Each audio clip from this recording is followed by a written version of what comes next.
If ESPN fired me today, I wouldn't lose no sleep. Kendrick Perkins said that on live television. Then someone walked onto First Take and left Stephen A. Smith completely speechless. And when the dust settled, nothing about this story was what it looked like. Kendrick Perkins and why ESPN would never fire him. Nobody inside ESPN expected this to happen, because what started as just another heated debate on live television turned into a moment that insiders say sent executives scrambling behind the scenes within minutes. And at the center of it all, former NBA champion turned ESPN analyst Kendrick Perkins and the network's most powerful voice, Stephen A. Smith. What unfolded live on air was so explosive that viewers immediately began asking the same question across social media. Did Kendrick Perkins just cross the one person at ESPN you're never supposed to challenge? And if the rumors coming out of Bristol are even half true, that confrontation may have triggered one of the fastest internal shakeups the network has seen in years, because according to people close to the situation, the clash didn't just involve basketball takes, it became personal, very personal. And the most shocking part? Perkins appeared completely unfazed by the possibility that speaking his mind could cost him his job. In fact, he practically dared the network to try. If ESPN fired me today, I wouldn't lose no sleep. That line, 6 seconds of television, launched hundreds of YouTube videos, thousands of tweets, and a wave of fired thumbnails that spread across the internet in February 2026. You know why? Because somebody in Boston would hire me. That was not a man under threat. That was not a man confessing instability. That was a man who has been in this business long enough to know that nothing he says on First Take is going to get him fired, and who said so out loud, on camera, without blinking. As of March 2026, Kendrick Perkins is still employed at ESPN. He is still appearing on First Take. He is still under contract. No firing happened. But to understand why the story spread the way it did and why people believed it, you have to understand who Kendrick Perkins actually is, where he came from, and how he built the kind of job security that lets a man say something like that on live television without consequence. It starts in Beaumont, Texas. Kendrick Liddell Perkins was born on November 10th, 1984. His mother was shot and killed by her best friend when he was 5 years old. His father played professional basketball overseas and was not part of his life. Perkins was raised by his grandparents on a farm, and he played basketball. He played it well. By his senior year at Clifton J. Ozen High School in Beaumont, he was averaging 27.5 points, 16.4 rebounds,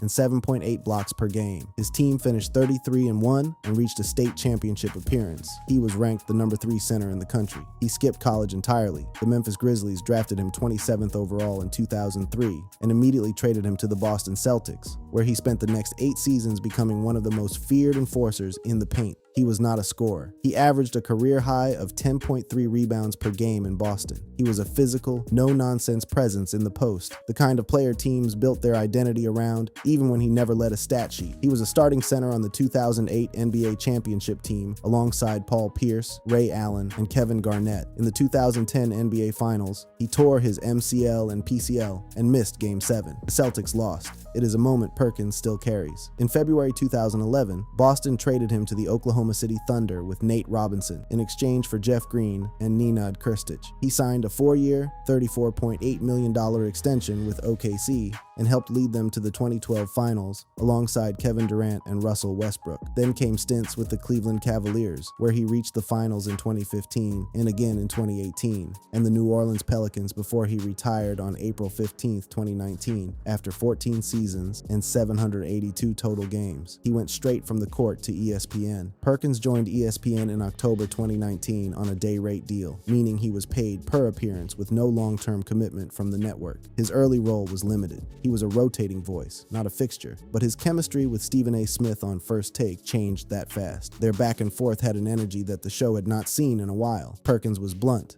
unfiltered, and completely unbothered by Smith's volume, which is rare. Smith went to ESPN executives during Perkins' second year and pushed to convert that day rate arrangement into a real contract. Smith reportedly tore up the deal and secured Perkins a multi-year contract worth approximately $700,000 annually. Perkins has credited Smith publicly for that moment. It is a detail that matters because it makes the Perkins attacked Smith headline even harder to swallow. Watch how these two operate together on set. Stephen A, when the Warriors came into town, they played the Brooklyn Nets. Who was Stephen A sitting next to with his legs crossed? Joe Lacob. Perkins is going after Smith, but it is playful. It is the kind of challenge that works because both men know where the line is. That's his partner. Can I add and to then that? you have to realize that. Then you have to realize. Hold on. Smith tries to cut in. Perkins keeps going. The dynamic is familiar to anyone who watches the show. Two loud men who genuinely enjoy the fight. Smith eventually gets space to respond, and he does not deny Perkins' point entirely. He just pivots. He also has a soft spot in his heart for his brother Draymond Green, and God knows, we already.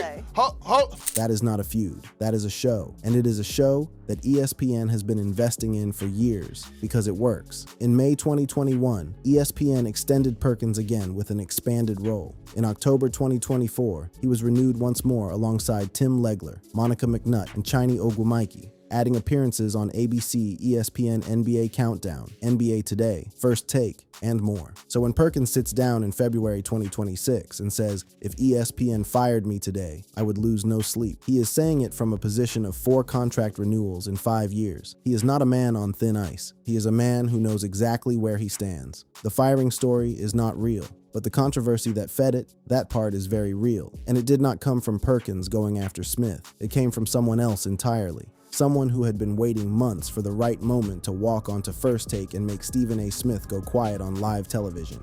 What actually happened on First Take? The attack on Stephen A. Smith. The title says, ESPN fired Kendrick Perkins after he attacked Stephen A. Smith live on air. But the live on air confrontation that left Smith speechless did not involve Perkins at all. It involved Alexis Ohanian. On October 9th, 2025, Ohanian appeared as a guest on First Take. Ohanian is the co-founder of Reddit. He is a billionaire entrepreneur and the founder of the Athlos track series. He is also the husband of Serena Williams, and he had a score to settle. Months earlier, during coverage of Kendrick Lamar's Super Bowl LIX halftime show, Serena Williams had appeared on stage, dancing, performing, connected to Lamar's performance through their shared Compton roots. The moment went viral. First Take debated why Williams appeared, and Smith, never one to hold back on personal commentary, weighed in with this. Sports commentator Stephen A. Smith, he made this mistake months ago, saying he would have divorced the tennis legend over her appearance in Kendrick Lamar's Super Bowl performance. Smith's actual words, said on First Take, were that if his wife appeared in a performance trolling her ex, he would tell her to go back to that ex. He framed Serena's appearance as disloyalty to Ohanian. He implied the marriage was not worth preserving over it. Ohanian and Serena have 2 daughters together. They have been married since 2017, and Ohanian, calm, precise, unbothered, waited. Then October 9th arrived. Ohanian sat across from Smith on live television, and before a break, he said this. And Ohanian, well, he actually brought it up again recently with him live on the air. Look at what went down. I think you had some marriage advice for me. Is that right, or? Well, you know what? Listen, I did it. Smith chuckled. He tried to wave it off. He said headlines are headlines. Ohanian did not let it go. People, headlines are headlines. You hadn't been married before, right? I am married. No, she hasn't. Okay. Okay. Yeah, because I give advice to plenty of founders who want to build billion-dollar companies. Smith clarified he had been married before. Ohanian acknowledged it and then delivered the line that became the moment. And the reason I do that is because I build billion-dollar companies. Yeah. So I generally try to stay in my lane. Smith went quiet. He muttered something about headlines. The segment cut away. Clips of the exchange spread across social media within hours. The labels people put on it were things like Stephen A. folded like fresh laundry and Ohanian leaves Stephen A. speechless. The moment landed because of what it was. Not a yelling match, not a production blow-up, but a calm and surgical dismantling of Smith's authority on a subject he had no business weighing in on. Ohanian's logic was airtight. He did not raise his voice. He did not trade insults. He simply pointed out that he gives advice in areas where he has built proven expertise, billion-dollar companies, and that he stays out of areas where he has not. The implication was clear. Smith should do the same. Smith had never been married at the time of his original comment, had inserted himself into the marriage of a high-profile black couple, and had suggested divorce over a halftime performance that had nothing to do with disloyalty. The context that Smith missed entirely, and that the podcast discussing the clip addressed directly, was that Serena had been invited to perform because she, like Kendrick Lamar, is from Compton, California. The appearance was not about Drake. It was not a dig at Ohanian. It was a cultural moment with a straightforward explanation that Smith had chosen to frame as marital drama for the sake of a hot take. Ohanian walked off the set having said everything he needed to say. No anger, no spectacle, just accountability, delivered live on the record in front of an audience. That is the confrontation behind the headline. Not Kendrick Perkins, not a blow-up, not a firing, but the story mixed with Perkins' Lose No Sleep clip, and the algorithm did the rest. The two events, Ohanian's takedown and Perkins' defiant quote, landed close enough together that the machine fused them into one narrative. A narrative that generated enormous traffic and had essentially no basis in fact. The real story of what has actually put Kendrick Perkins in hot water at ESPN is a separate list entirely, and it is a list worth going through in full, because while the fired story is false, the controversies behind it are documented, verified, and in one case drew an on-air apology from ESPN itself. Stephen A. Smith's pattern of crossing the line. Stephen A. Smith has been ESPN's highest paid on-air personality for years. Reports put his salary north of $25 million annually, with more recent figures cited even higher. He is First Take. He is the show. And for ESPN, that means his controversies are not a liability, they are the product. But some of those controversies go far beyond sports debate. They reach into victim blaming, cultural gatekeeping, attacks on families, and body shaming. And the list is long. Ray Rice, July 2014. The NFL was in crisis. Baltimore Ravens running back Ray Rice had been caught on surveillance video punching his then-fiancée Janae Palmer unconscious in a casino elevator. The video, released by TMZ, forced the NFL to revise its personal conduct policy and suspend Rice indefinitely. Smith went on First Take and condemned Rice. Then he pivoted. Employed the female members of my family, some of who you all met and talked to and what have you, is that, again, and this is what I've done this all my life, let's make sure we don't do anything to provoke wrong actions. He was telling women not to provoke men into beating them. Because if I come, or somebody else come, whether it's law enforcement officials, your brother, or the fellas that you know, if we come after somebody has put their hands on you, it doesn't negate the fact that they already put their hands on you. The framing placed partial responsibility on the victim. The backlash was immediate. Co-host Michelle Beadle publicly called him out on social media, saying she could not sit on a show that allowed a man to blame a woman for being beaten. ESPN suspended Smith for 1 week, the network's first such penalty for on-air talent in years. He issued an apology. He called it the most egregious error of his career. Then he came back, and his salary went up. Shohei Ohtani, July 2021. In the summer of 2021, Shohei Ohtani was the most dominant two-way player baseball had seen since Babe Ruth, pitching, hitting, winning all-star votes at both positions. He was also Japanese and used an interpreter for interviews. Smith went on First Take and said that Ohtani's need for an interpreter was harming the game. He compared Ohtani unfavorably to foreign-born players in the NBA and NFL who spoke fluent English and implied that American sports needed an American face. This came in July 2021, a period when FBI data showed anti-Asian hate crimes had risen over 70% in some cities. Asian American groups responded. Players responded. Smith doubled down on Twitter, then apologized, saying his comments were clearly insensitive and regrettable. Ohtani went on to win MVP. He never changed his use of an interpreter. Aisha Curry, June 2016. During the 2016 NBA Finals, Steph Curry was ejected. His wife Aisha tweeted frustration about the officiating. Smith's response on First Take was not to debate the officiating. It was to lecture Aisha on how an NBA wife should conduct herself and to hold up LeBron's wife Savannah as the correct model of a woman who knew her role. He told Aisha she had to be mindful that her words were a reflection on her husband and praised Savannah for sitting quietly and never drawing attention to herself. Aisha clapped back on Twitter. Social media exploded. No ESPN suspension followed. LeBron James and Bronny, 2025. Smith had been publicly and repeatedly attacking LeBron's decision to push for Bronny James to enter the NBA, but he went further. He questioned LeBron's motives as a father on air. Let me get to the bigger point about LeBron James. LeBron James choosing to step off of social media. Smith framed LeBron's social media exit not as a response to his own scrutiny, but as a reaction to Bronny's struggles. He said publicly, "I am pleading with LeBron James as a father. Stop this. We all know that Bronny James is in the NBA because of his dad." Necessary to be that way. Bronny James doesn't belong in the NBA. Not yet.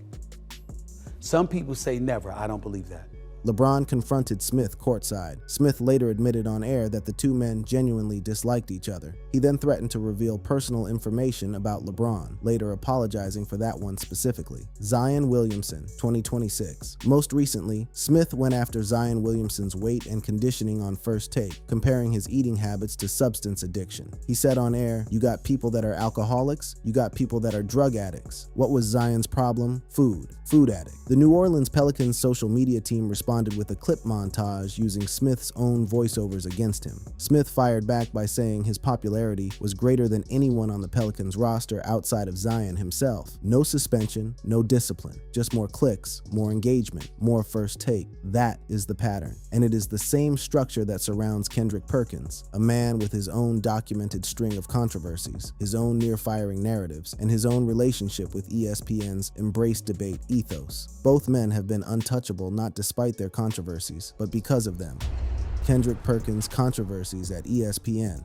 The Jokic MVP voting controversy, March 2023. Nikola Jokic in the 2022-23 season was putting up numbers that were hard to argue with: 24.4 points, 11.8 rebounds, and 10.0 assists per game. He was a legitimate MVP frontrunner. On First Take, during a debate about Jokic's dominance, Perkins made a statistical observation that since 1990, only 3 MVPs had won without cracking the top 10 in scoring: Jokic twice, Dirk Nowitzki, and Steve Nash. Then he added a rhetorical question he did not explicitly answer. He asked what those players had in common and told the panel to let that sit and marinate. Then he stated as fact: 80% of NBA voters for the MVP award are white. Co-panelist JJ Redick pushed back immediately and directly. The implication that you are implying that the white voters that vote on NBA awards are racist, that they favor white people. You just said that. That's exactly what you implied, Kendrick Perkins. Perkins denied the intent. He said he was stating facts. Charles Barkley responded on TNT, "Does he know how many voters are white actually, or did he pull 80% out of his The NBA lists approximately 100 voters annually. A review of the actual voter panel showed it was far more diverse than Perkins had described. On the very next episode of First Take, host Molly Karam issued an on-air correction. "I want to correct something here from yesterday's show. After review, it is clear the panel is much more diverse than what was portrayed by Kendrick Perkins, and we wanted to make sure we corrected that today." Perkins offered no retraction. ESPN issued the apology around him. He kept his job. The Charles Barkley feud, 2024-2025. This one started when Barkley called Perkins an idiot on TNT over his analysis of the Lakers acquiring Luka Doncic. Perkins fired back on air and publicly, calling Barkley a senior citizen and telling him to keep that same energy face to face. The beef ran across both networks for months. Perkins taking shots at TNT's style of coverage, Barkley and Shaquille O'Neal dismissing Perkins as a lightweight. It was network rivalry dressed up as personal conflict. The resolution came through Michael Wilbon, who facilitated a group text. Barkley's response, according to Perkins, was, "Big Perk, listen, you are doing an outstanding job. We shouldn't be throwing shots at each other.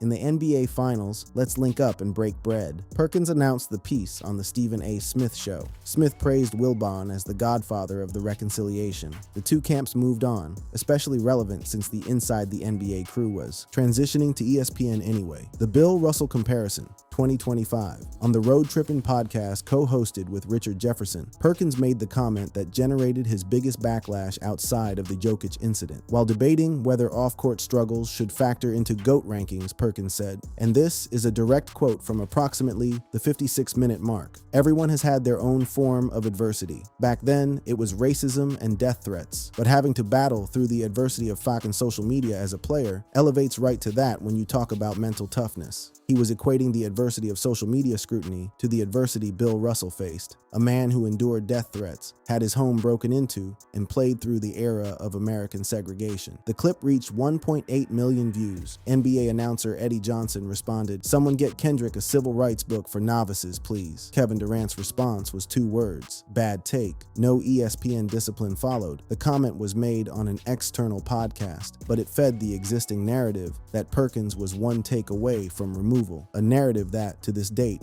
has never come true. The 2025-2026 hot take wave. In January 2025, Perkins stated on air that Stephen Curry should not be an all-star. The clip went viral immediately. In February 2026, after Victor Wembanyama put up 29 points against the Mavericks, Perkins compared himself to Wembanyama on air, saying that like him, while everyone else goes right, Perkins typically goes left. The internet did not receive the comparison warmly, and then came the clip that launched the firing rumors. Social media treated that as a confession of instability. YouTube treated it as a headline. Fake expose videos recycled old clips, invented plot lines, and claimed Smith had been plotting against Perkins behind the scenes. None of it was verified. None of it matched what the actual record showed, because the actual record showed that as recently as October 2024, ESPN had just renewed Perkins again. ESPN layoffs and what actually happens to controversial talent. The reason people believe ESPN fires its controversial personalities is because ESPN does fire people constantly, in waves, at scale. But the pattern of who gets cut and who survives tells a very different story than the one the thumbnails suggest. ESPN's first significant workforce reduction came in 2015, roughly 350 positions, primarily behind the scenes. The network was losing cable subscribers. Disney needed savings. The cuts were operational. Producers, editors, support staff, no marquee talent. In 2017, the first major on-air purge hit approximately 100 personalities. The names were recognizable: NFL analyst Trent Dilfer, beat reporter Ed Werder, MLB expert Jason Stark, SportsCenter anchors Sarah Walsh and Jay Crawford, college football analysts Mark May and Charles Arbuckle. ESPN cited over 10 million subscriber losses and the need to consolidate around digital platforms. In November 2020, ESPN president Jimmy Pitaro announced 300 job cuts plus 200 open positions eliminated, the largest reduction in the network's 41-year history at that point. This wave hit production staff hardest: producers, directors, camera operators, editors. COVID had accelerated remote production workflows, and ESPN no longer needed the full on-site infrastructure it had built over decades. Then came 2023, the round that shocked the most people. On June 30th, 2023, ESPN laid off roughly 20 high-profile on-air personalities in a single day. Jeff Van Gundy, Jalen Rose, Max Kellerman, Keyshawn Johnson, Todd McShay, Suzy Kolber. 27 years at ESPN, gone. Steve Young, David Pollack. The list went on. ESPN's stated reason: additional cost savings. High commentator salaries were the most efficient target for cuts. The 2024-2025 follow-on cuts were smaller in scale, but still visible. NBA analyst Zach Lowe was not renewed. Robert Griffin III was out. Sam Ponder's Monday Night Football countdown role ended. Shannon Sharp's exit overlapped with legal issues, but fit the same pattern of non-renewals and reallocations. Now look at who was not cut in any of these rounds: Stephen A. Smith, Kendrick Perkins. Both men survived every wave. Both men, through every round of layoffs that cleared out legendary careers, kept showing up on First Take. Why? Because the layoffs were never about controversy. They were about cost structure, subscriber losses, and the shift to streaming. ESPN was executing Disney's broader mandate to cut $5.5 billion in costs globally. The math was simple. Analysts with large salaries who generated large audiences were kept. Analysts with large salaries who generated moderate audiences were cut. Smith generates enormous audience numbers. Perkins generates significant engagement. Both men are, by ESPN's internal metrics, worth what they cost. The idea that a controversial take, even a bad one, even one that reaches 1.8 million views of backlash, would get someone fired is a misunderstanding of how ESPN makes its decisions. The network issued a public apology around Perkins after the Jokic voting comments and kept him employed. That is the tell. As of March 2026, the most recent ESPN news was not layoffs at all. It was hires. ESPN added 6 veteran journalists from the Washington Post: Kent Babb, Kareem Copeland, Chuck Culpepper, Robert Klemko, Tom Shad, and Ben Strauss after the Washington Post gutted its own sports section. ESPN president Jimmy Pitaro said the hires would strengthen our position as the place to turn for in-depth sports news. That is not the behavior of a network in firing mode. The ESPN fires Perkins story follows a specific template: a viral clip of Perkins saying something that annoys people, social media reaction. YouTube channels monetize the reaction by packaging it as confirmed news. The thumbnail reads, "Fired." The video inside says, "Could be fired," or "Fans want him fired," or "Sources say," and then nothing happens. Perkins said that line knowing exactly what it would generate. He has watched this cycle enough times. The clip gets views. The fired videos get views. ESPN gets traffic. And on Monday, Perkins sits back down on First Take. The confrontation that actually silenced Stephen A. Smith, that was Alexis Ohanian, not Kendrick Perkins. And the reason I do that is because I build billion-dollar companies. Yeah. So I generally try to stay in my lane. Smith was left muttering about headlines, and Ohanian walked off the set having said everything he needed to say, calmly, publicly, and on the record. That is the story. Perkins is still at ESPN. Smith is still at ESPN. And the machine that turns every heated moment into a termination headline keeps running because it works.